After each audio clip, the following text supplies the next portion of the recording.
பல வருஷங்களுக்கு முன்னாடி இந்த மாதிரி லைஃப் ஸ்டைல் கிடையாது. கரெக்டாக நம்மளுடைய ஆன்சஸ்டர்ஸ் எல்லாமே நான் சொன்னேன் இல்லையா, ஒரு இடத்துலேருந்து இன்னொரு இடத்துக்கு ட்ராவல் பண்ணுறதுக்கு நடந்து போவாங்க, இல்லைனா பஸ் ஏறி இறங்கி ஒரு இடத்துல அவங்க சேர்கிற டெஸ்டினேஷனுக்கு கொஞ்சம் தூரம் நடக்க வேண்டியது இருக்கும். இப்போ எங்கே பார்த்தீங்கனாலுமே லிஃப்ட் இருக்குது, எல்லாருமே லிஃப்ட் தான் யூஸ் பண்ணுறாங்க.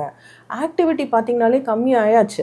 அவங்களுடைய ஒர்க்கே வந்து பார்த்திங்கன்னா ஹெவி ஒர்க்காக இருந்துச்சு. இப்போ நம்மளது எல்லாமே வந்து லைட் ஒர்க் ஆயாச்சு. அதே மாதிரி ஆக்சஸ் டு ஃபுட் நிறைய இருக்கிறதுனால நிறைய யங்ஸ்டர்ஸும் ஆகட்டும், even middle aged people, even old aged people பார்த்திங்கன்னா ஃபுட் வந்து கன்சம்ஷன் வந்து ஜாஸ்தி ஆயாச்சு.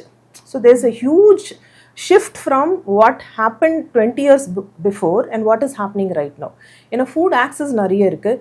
அண்டு இப்போ பார்த்தீங்கன்னா நிறைய சீஸ், 20 வருஷத்துக்கு முன்னாடி சீஸ்லாம் அவ்வளோவா இருக்கவே யூஸே பண்ண மாட்டோம். இப்போ பார்த்தீங்கன்னா எதில் எடுத்தாலுமே சீஸ் இருக்குது, எதில் எடுத்தாலுமே பட்டர் இருக்குது, கீ இல்லாத சாப்பாடே கிடையாது. கரெக்டாக? ஸோ இது எக்ஸஸாக நமக்கு தேவைக்கு அதிகமான இந்த மாதிரி மேக்ரோ நியூட்ரியன்ஸ், மேக்ரோன்றது கார்போஹைட்ரேட், ப்ரோட்டீன், ஃபேட், இது அதிக அளவில் எடுக்க எடுக்க எடுக்க கண்டிப்பாக ஒபிசிட்டி வந்துடும்.